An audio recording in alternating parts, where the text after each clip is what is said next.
नमस्कार, मी दिग्पाल लांजेकर तुम्हा सगळ्यांचं मनापासून स्वागत करतो एबीपी माझावरच्या या खास आणि वैशिष्ट्यपूर्ण कार्यक्रमात, ज्याचं नाव आहे जत्रा।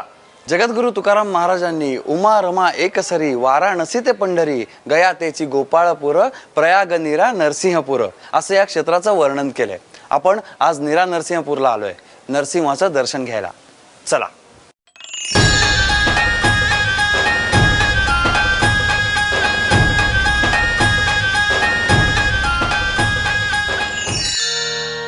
पुणे जिल्ह्याच्या आग्नेय दिशेला शेवटचं टोक म्हणजे हे तीर्थक्षेत्र। एका बाजूला भीमा नदी, एका बाजूला नीरा नदी आणि तिसऱ्या बाजूला दोन्ही नद्यांचा संगम अशा वैशिष्ट्यपूर्ण ठिकाणी हे पावन क्षेत्र वसलंय। पुणे सोलापूर रस्त्यावरच्या टेंभुर्णी गावापासून टेंभुर्णी अकलूज रस्त्यावर 6 किलोमीटर अंतरावरच्या संगम गावापासून फक्त 2 किलोमीटर वरचं हे लक्ष्मी नृसिंह मंदिर हे महत्वाचं तीर्थक्षेत्र मानलं जातं। नदीच्या पलीकडून मंदिराचं विहंगम दृश्य आपल्याला बघायला मिळतं।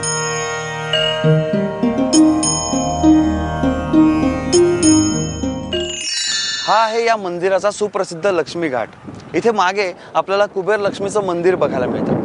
मी आता ज्या चबुतऱ्यावर उभा आहे इथे गरुडाची स्थापना केली जाते वैकुंठ चतुर्दशीला। ही मूर्ती लगद्यापासून बनवलेली आहे। अख्ख्या गावामध्ये गरुडाचा संचार होतो आणि रात्री ती मूर्ती या चबुतऱ्यावर आणली जाते। रात्रभर ती मूर्ती इथेच असते आणि पहाटे तिची पूजा करून पुन्हा मंदिरात नेली जाते। मंदिराकडे जाण्याआधीच आपल्याला उजव्या हाताला वैशिष्ट्यपूर्ण बांधणीचा लक्ष्मी घाट दिसतो। या जागेवर देवी श्री लक्ष्मीनं तपश्चर्या केल्यानं तिचा चंचलत्वाचा दोष निघून गेला असं सांगितलं जातं। दर शुक्रवारी या तीर्थाचं स्नान करायला इथे गर्दी होते। शुक्रवारी या तीर्थाचं स्नान आणि तिथल्या लक्ष्मीचं पूजन याचा महिमा इथं सांगितला जातो।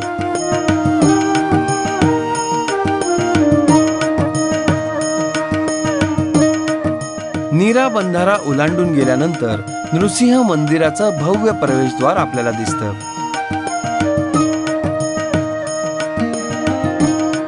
कधी एकदा नृसिंह रूपातल्या महाविष्णूचं दर्शन होतं या ओढीनं 33 पायऱ्या चढून मंदिराच्या पश्चिम द्वारातून आपण प्रवेश करतो। या दोन्ही बाजूंचे उत्तुंग बुरुज आणि ऐश्वर्याचे प्रतीक असे 2 हत्ती अशी भव्य शिल्प आपल्याला इथं बघायला मिळतात।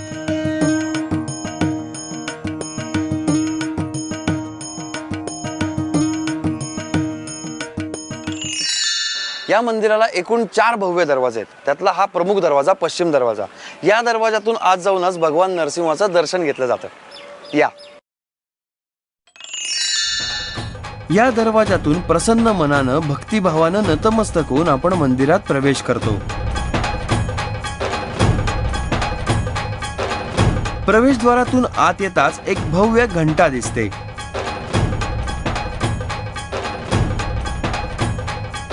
चिमाजी आप्पा यांनी वसईच्या लढाईत मिळवलेल्या 4 घंटांपैकी ही एक आहे असं सांगितलं जातं।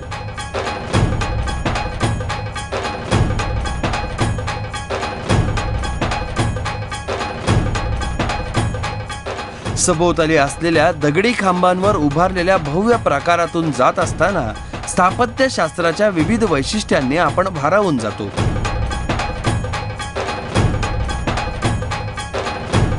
प्रत्येक खांबावरचं वैशिष्ट्यपूर्ण नक्षीकाम, त्यांचे आकार, छताच्या खालचे नाग या सगळ्या गोष्टी पुरातन शिल्पकलेचा नमुना म्हणून अभ्यास करण्याजोग्याच आहेत। देवालयाच्या 4ही बाजूंनी रुंद आणि भक्कम दगडी तट आहे। दगडी छतावरची वेलपत्री, नक्षीकाम आणि वेगवेगळ्या देवांच्या मूर्ती आपलं लक्ष वेधून घेतात।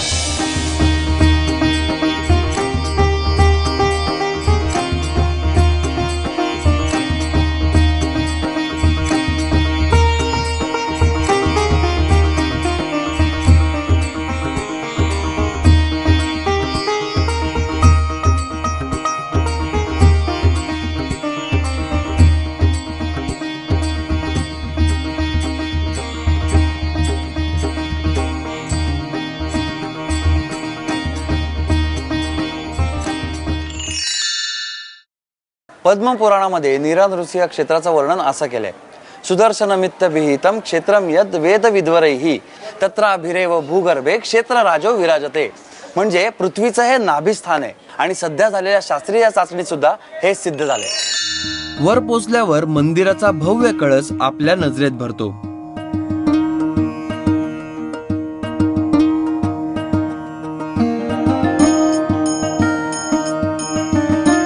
मंदिरात जाण्यासाठी पहिल्यांदा या भव्य लाकडी सभामंडपातून जावं लागतं. विठ्ठल नरसिंह विंचुरकरांनी हा भक्त प्रल्हादासमोरचा लाकडी सभामंडप, पश्चिम दाराकडचे दोन्ही बुरुज आणि धर्मशाळा ही बांधकामं केली आहेत. हा लाकडी सभामंडप म्हणजे उत्कृष्ट लाकडी कामाची भव्य वास्तू आहे. कातीव रेखीव खांबांवर उभा असलेल्या सभामंडपामध्ये उत्सवामध्ये आणि इतर दिवशी कीर्तन प्रवचन ही सेवा केली जाते. छताचं नक्षीकाम आणि रंगसंगती पूर्वीचीच असली तरी छताचं रंगकाम अद्याप चांगलंच दिसतं.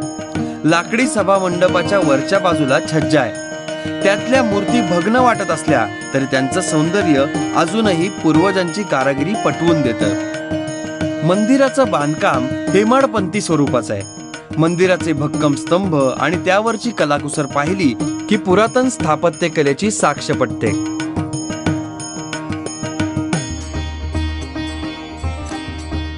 हे मंदिर बघता क्षणी षटकोनी आकाराचं वाटतं.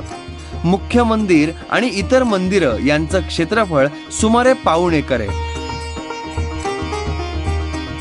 या मुख्य मंदिराभोवती प्रदक्षिणाक्रमाने शेजघर, स्तंभ नरसिंह, लक्ष्मी मंदिर, प्रल्हाद मंदिर, चिंतामणी, श्री दत्तात्रेय, विठ्ठल रखुमाई,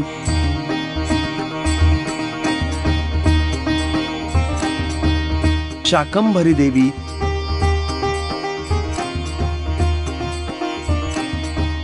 काळा एकमुखी दत्त,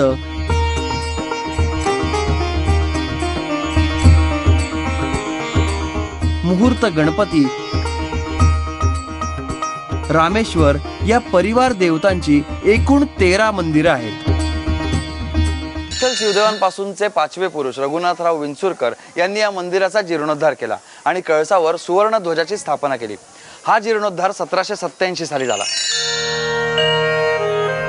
उत्तरेकडून मंदिराचं भव्य शिखर आपल्याला दिसतं. शिखराची उंची नदीच्या पात्रापासून 140 फूट असून मंदिराच्या जोत्यापासून 70 फूट उंच आहे.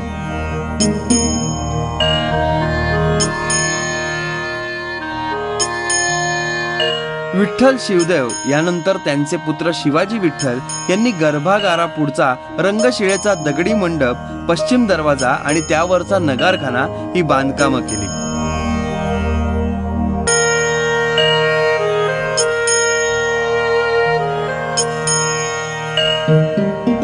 हा रंगशिळेचा सभामंडप, श्रीमूर्तीचा प्रमुख गाभारा, त्यापुढचं गर्भागार व रंगशिळेचा सभामंडप हे सगळं दगडी बांधणीचं काम असून खसखशी टाकीचं आहे. दगडी छतावरची वेलपत्री, नक्षी आणि वेगवेगळ्या देवांच्या मूर्ती लक्षणीय आहेत. घडीव दगडी खांब कुशलतापूर्वक कोरलेले आहेत.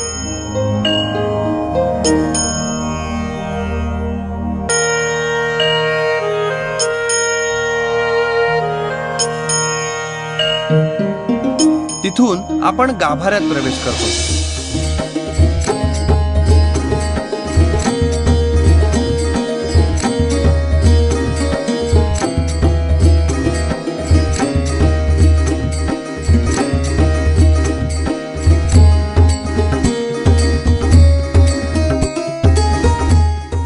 गाभाऱ्यातली नरसिंह मूर्ती पश्चिमाभिमुख आहे.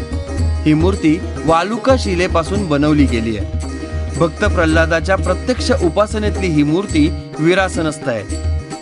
दोन्ही मांड्यांवर हात ठेवलेल्या स्थितीत समोरच्या मंदिरातल्या प्रल्हादाकडे आणि दर्शनासाठी आलेल्या भक्तांकडे अनन्य भावाने करुणादृष्टीने ही पाहते असं आपल्याला जाणवतं.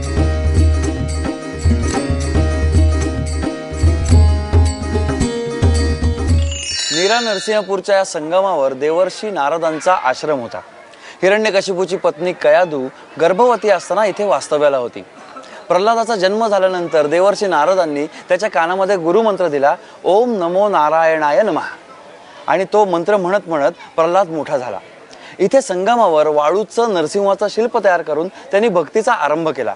ही साधना तब्बल 12 वर्ष चालली आणि त्यानंतर भगवान विष्णूंनी इथेच त्याला पहिलं दर्शन दिलं, अशी ही भक्त प्रल्हादाची आख्यायिका इथं सांगितली जाते। भगवान नरसिंहांच्या पुढे जी चांदीची आडवी दांडी आहे त्या खालच्या चौथऱ्यावर श्रींच्या पादुका आहेत। त्या चौथऱ्यावर शिलालेख आहे। सतत 20 वर्ष चाललेलं हे बांधकाम यशस्वीरित्या पार पाडल्यानंतर विठ्ठल शिवदेवांच्या वरच्या शिलालेखाबरोबर हरी नानाजींनी सुद्धा आपल्या नामोल्लेखाचा शिलालेख स्थापित केला।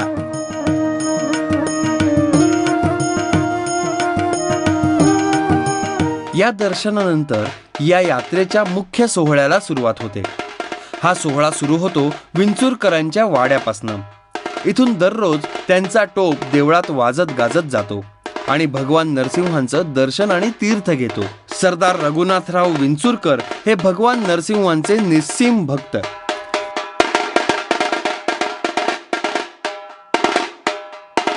ते दररोज पंचामृत पूजा करत असत, पण पंचामृत पूजा करत असताना डोक्यावर शिरस्त्राण नसणे योग्य नाही हे त्यांच्या लक्षात आलं। त्यामुळे त्यांनी स्वतः करता चांदीचा टोप बनवला, पण विनम्र वृत्तीनं त्यांनी या मुकुटावर चांदीच्या पादुका स्थापन केल्या।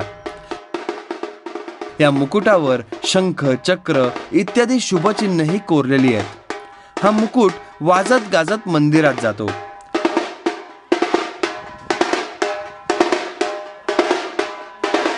विंचुरकरांचा ऐतिहासिक वाडा मंदिराच्या समोरच आहे। या वाड्यापासून देवालयापर्यंतचा रस्ता सगळ्यात प्रथम सरदार विंचुरकरांनी बांधला। या मुकुटाबरोबरच दररोज सगळे मानकरी देवालयात पोचतात। हा मुकुट देवळात पोचला की पूजा सुरू होते।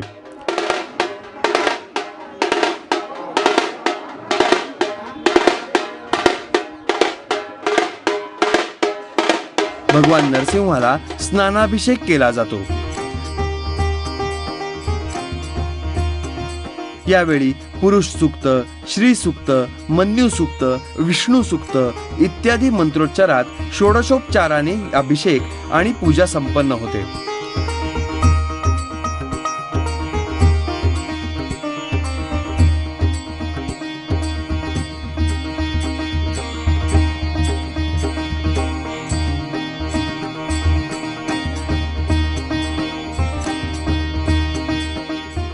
या अभिषेकानंतर भगवान नरसिंहाला पोशाख चढवला जातो।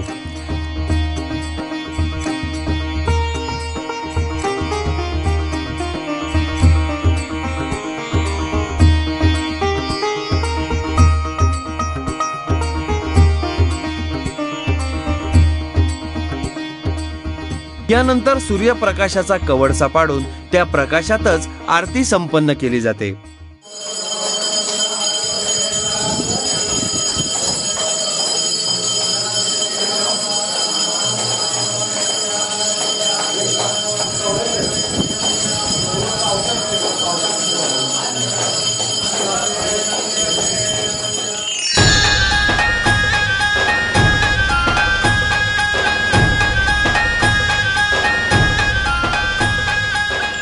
सरदार रघुनाथराव विंचुरकरांनी शके 1802 मध्ये आंध्र प्रदेशातली कंपली या गावच्या सनगर कलाकाराकडून गरुडाची भव्य मूर्ती बनवून घेतली।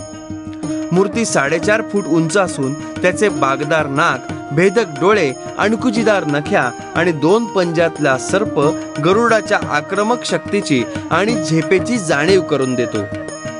दरवर्षी वैकुंठ चतुर्दशीच्या दिवशी या गरुड मूर्तीच्या मस्तकी श्रींच्या पादुका ठेवून त्यांची मिरवणूक काढण्यात येते। भगवान नरसिंहाचा जन्म सोहळा इथे फार विलक्षण पद्धतीने साजरा होतो। हिरण्यकशिपूंनी भगवान शंकरांकडे खूप अवघड वर मागितला होता की त्याला अस्त्रांनी नाही, शस्त्रांनी नाही, मनुष्याकडून नाही, प्राण्यांनी नाही, आत नाही, बाहेर नाही, दिवसा नाही, रात्री नाही असा मृत्यू मिळावा।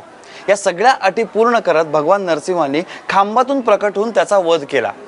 कीर्तनातून हे सगळं त्यावेळी इथे सांगितलं जातं। बरोबर कातर वेळी जेव्हा भगवान नरसिंहांनी खांबातून प्रकटीकरण केलं त्यावेळी हे वर्णन केलं जातं। अशा वेळी भक्तजन फुलांचा वर्षाव मूर्तीवर करतात आणि हा सगळा क्षण साजरा केला जातो।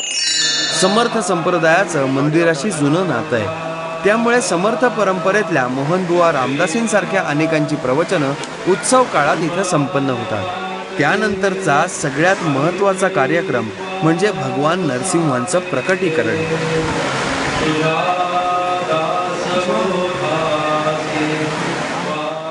मंडपात कीर्तन चालू होतं.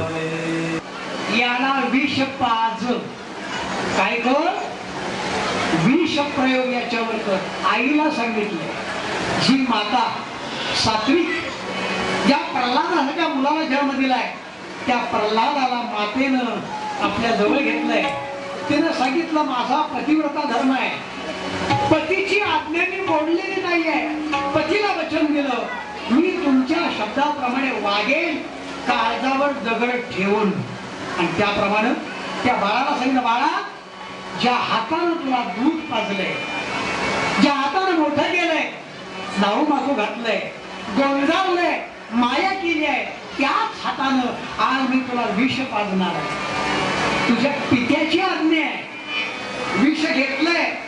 प्रल्हादानं आईला सांगितलं, विष पाजलंच ना हरकत नाही, का विष माझ्या नात्यातलं आहे. आणि संध्याकाळी नरसिंह अवताराची वेळ साधून कीर्तनात भगवान नरसिंह प्रकट झाले असं सांगितलं जातं आणि भाविक त्याच वेळी भगवान नरसिंहांवर फुले उधळून आपला आनंद व्यक्त करतात आणि नरसिंह जयंती संपन्न होते. आणि भाविक वाट बघतात दुसऱ्या दिवशी निघणाऱ्या भगवान नरसिंहांच्या छबिन्याची. 10 दिवस चालणारी ही यात्रा या नरसिंह जयंतीच्या दिवशी संपन्न होते.